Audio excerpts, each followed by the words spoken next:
Hello students, welcome to the first volume of Unit 4 Chemical Reactivity and Molecular Structure। तो इस unit में हम जानेंगे एसिड एंड बेसिस।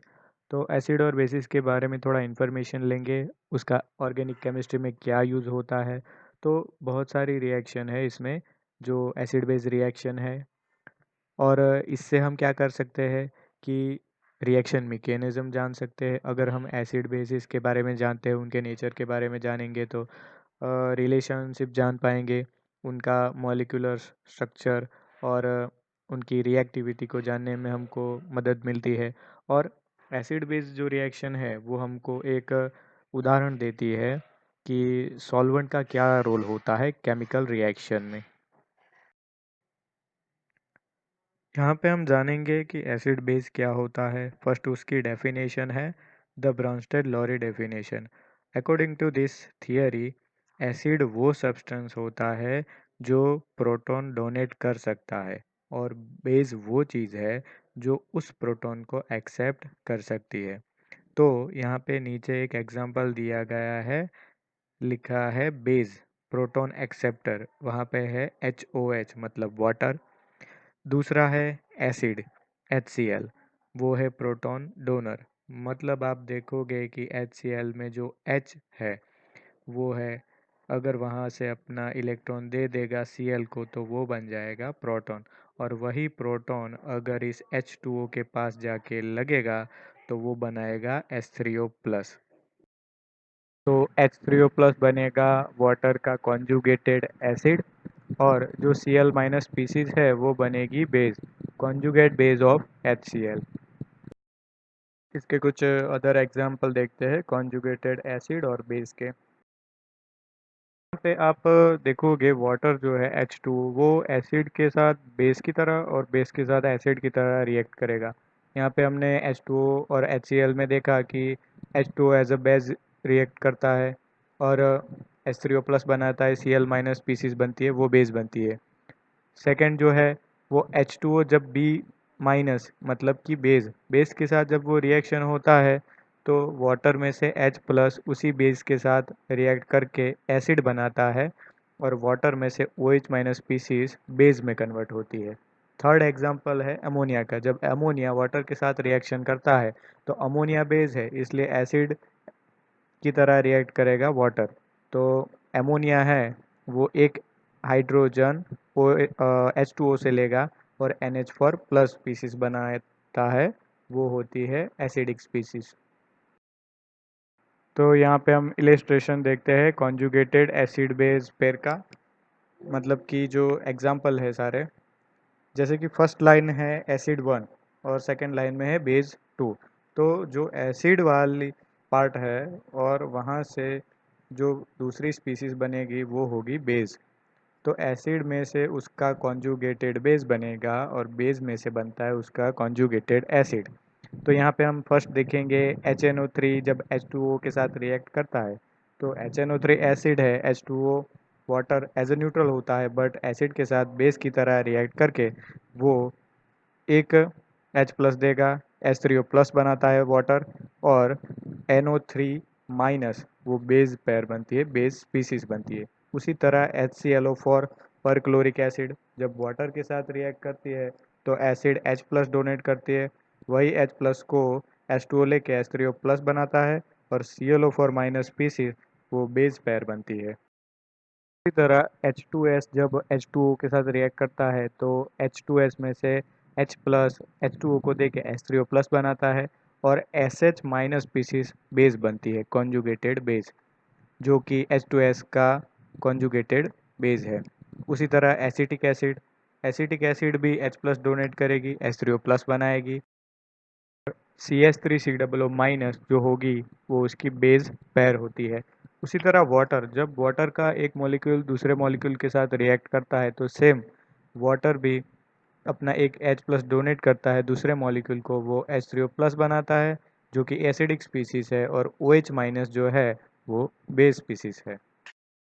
वाटर की तरह एमोनिया जब दूसरे मॉलिक्यूल के साथ रिएक्ट करता है तो वो भी अपना एक H प्लस डोनेट करके NH4 प्लस स्पीसीज जो कि एसिडिक स्पीसीज है, और दूसरी जो अपना H प्लस दे दिया वो NH2 माइनस बनती है, वो बन जाती है बेस स्पीसीज।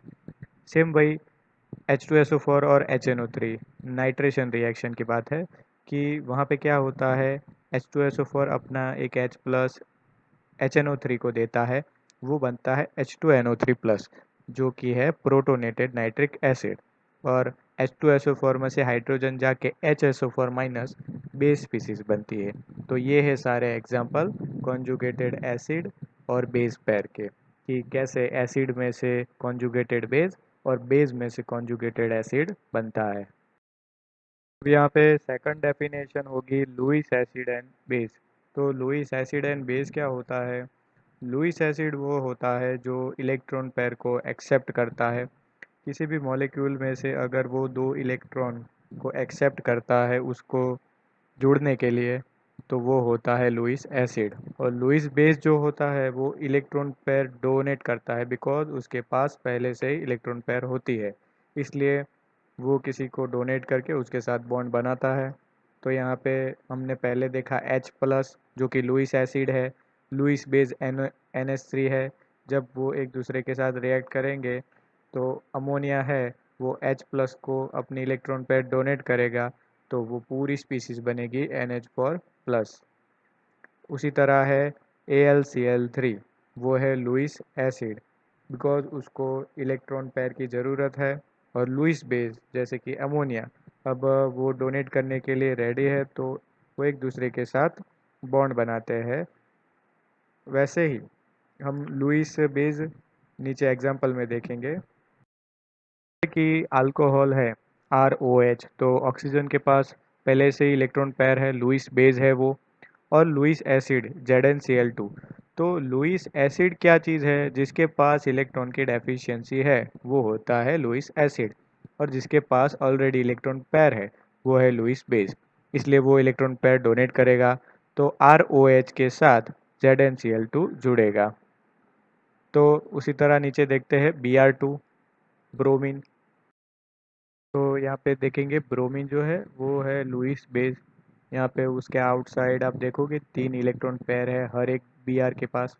तो FeBr3 जो है इलेक्ट्रॉन डेफिशिएंट स्पीसीज, तो FeBr3 जो है वो एक Br के साथ बॉन्ड बनाएगा, और Br प्लस और FeBr4 माइनस ऐसे दो स्पीसीज बनेगी। तो जो लुईस बेस था उसमें से बना conjugated acid. Strength of acid and bases Ka and pKa। अब ये Ka का मतलब होता है एसिडिटी कांस्टेंट, मतलब कौन सा एसिड ज़्यादा स्ट्रॉन्ग है, कौन सा एसिड वीक है, या बेस स्ट्रॉन्ग या वीक है। तो उसका हम पता कैसे चलेगा कि उसका जो एसिडिटी कांस्टेंट या बेसिसिटी कांस्टेंट होगा, उस पर से हमको वो कितना स्ट्रॉन्ग है या वीक है उसका जो वैल्यू होगा उस पर से हमको पता चलता है। जैसे कि फर्स्ट हम लेते हैं एसिटिक एसिड। तो एसिटिक एसिड है वो मच वीकर एसिड है देन HCl एंड H2SO4। तो यहाँ पे आप देखोगे कि एसिटिक एसिड जब वाटर के साथ रिएक्ट करता है तो CH3COO माइनस स्पीसीज बनाता है और H3O प्लस स्पीसीज बनाता है। तो इसका एसिडिटी कांस्टेंट Ka हम कैसे फाइंड करेंगे? Equilibrium constant KEQ। तो हम अप साइड लिखेंगे, जो राइट साइड प्रोडक्ट है CH3COO minus and H3O plus, और डिवाइड में एसिटिक एसिड और H2O जो सबस्ट्रेट है। तो डाइल्यूट सॉल्यूशन के लिए वाटर का जो कॉन्सेंट्रेशन होता है वो सेम रहता है 55.5 मोलर, इसलिए H2O की कॉन्सेंट्रेशन को इक्विलिब्रियम कांस्टेंट के साथ रख के बाकी जो बचा CH3COO minus H3O plus divide by CH3COOH, तो उसके ऊपर से जो कॉन्सेंट्रेशन होगा वो हमको वैल्यू मिलेगा। जैसे कि एसिटिक एसिड का Ka है 1.76 इंटू 10⁻⁻5, 25 डिग्री पे है, ये उसका एसिडिटी कांस्टेंट है। तो इससे हमें पता चलता है कि Ka वैल्यू जितना हायर होगा उतना एसिड स्ट्रॉन्ग है, और जितना वैल्यू कम है तो फिर एसिडिटी कांस्टेंट कम है, तो वो एसिड है मच वीकर। ये था Ka वैल्यू एसिडिटी कांस्टेंट।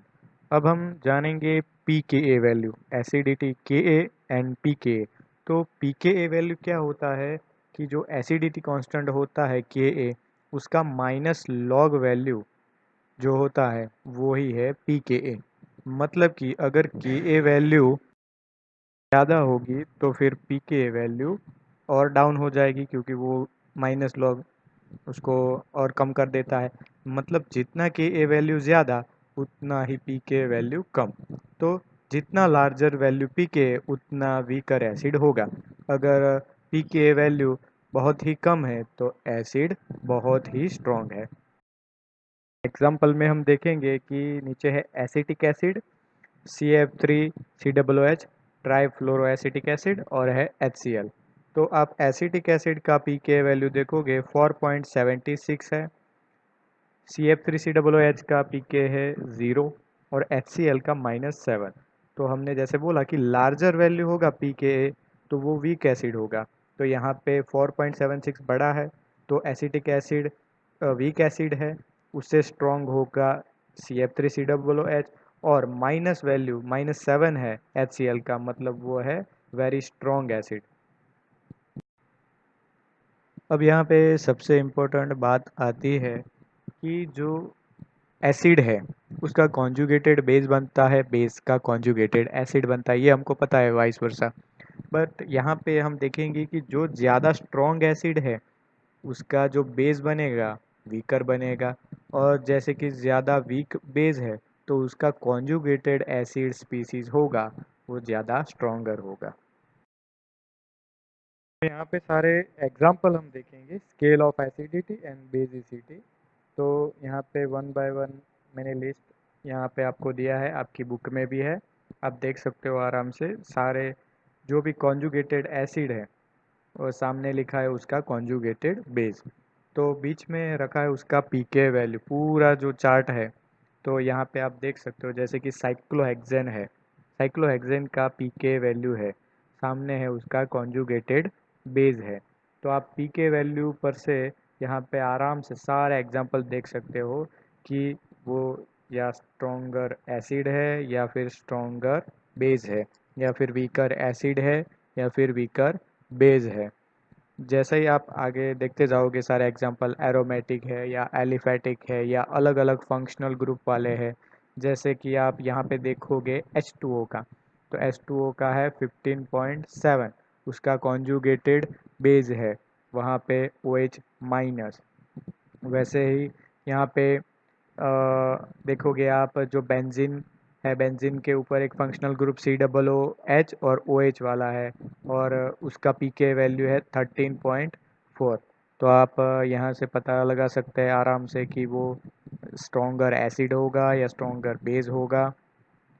वैसे ही सारे एमाइन है, एमाइन कंपाउंड, उसकी जो पीके वैल्यू है वो है -10, तो उसका जो कॉन्जुगेटेड बेस होगा तो उसके जो स्पीसीज होगी, तो ये कंपाउंड जो है सारे जो फर्स्ट पार्ट में दिए गए हैं वो अपना जो कॉन्जुगेटेड बेस बनाते हैं, तो उसका पीके वैल्यू हमको सारा डाउन बाय डाउन वो यहाँ पे नीचे लिखा गया है। तो सारा लिस्ट आप वन बाय वन एक बार देख सकते हो कि कौन सबसे ज़्यादा स्ट्रॉन्गेस्ट एसिड है, कौन सबसे ज़्यादा स्ट्रॉन्गेस्ट बेस है। तो मतलब आप देख सकते हो कि अप साइड से जो स्टार्ट हुआ, तो यहाँ पे आप जैसे डाउन जाएगा पीके वैल्यू कम होता जा रहा है। सेकंड पिक से आप थर्ड पिक में देखोगे तो पीके वैल्यू यहाँ पे कम होता जा रहा है। जो भी सारे कंपाउंड है, जैसे कि यहाँ पे पिरिडिन है, पिरिडिन दिखाया गया है, तो उसका वैल्यू है 5.2 पीके वैल्यू। नेक्स्ट आप देखोगे अभी सारे आप पीके वैल्यू देखोगे तो माइनस में जा रहा है। तो वन जो है, वन पीके वैल्यू वहाँ पे आप देखोगे डाइफिनाइल अमाइन जो है, और जब वो स्पीसीज है और उसका कॉन्जुगेटेड बेस बनता है तो वहाँ पे पीके वैल्यू आता है 1।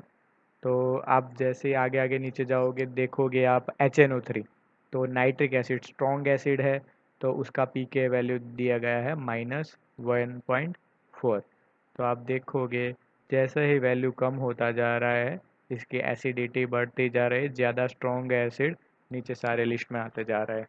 आप Cl3CCOOH देखोगे, उसका पीके वैल्यू है 0.9। तो ये सारे कुछ एग्जाम्पल है।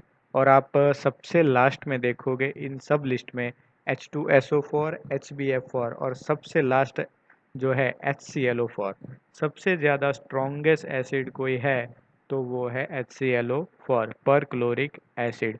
तो उसका जो पीके वैल्यू बताया गया है वो है -20। तो मतलब कि आप सोच सकते हो कितना ज़्यादा स्ट्रॉन्ग एसिड है, सबसे ज़्यादा स्ट्रॉन्ग। और उसका कॉन्जुगेटेड बेस है ClO4-H+। जल्दी सबसे ज़्यादा वो डिसोसिएशन उसका होता है, इसलिए पीके वैल्यू उसका उतना ही माइनस है। इसलिए हाईएस्ट वैल्यू जो होगा इसका के का, वो HClO4 का सबसे ज़्यादा होगा। Okay, thank you.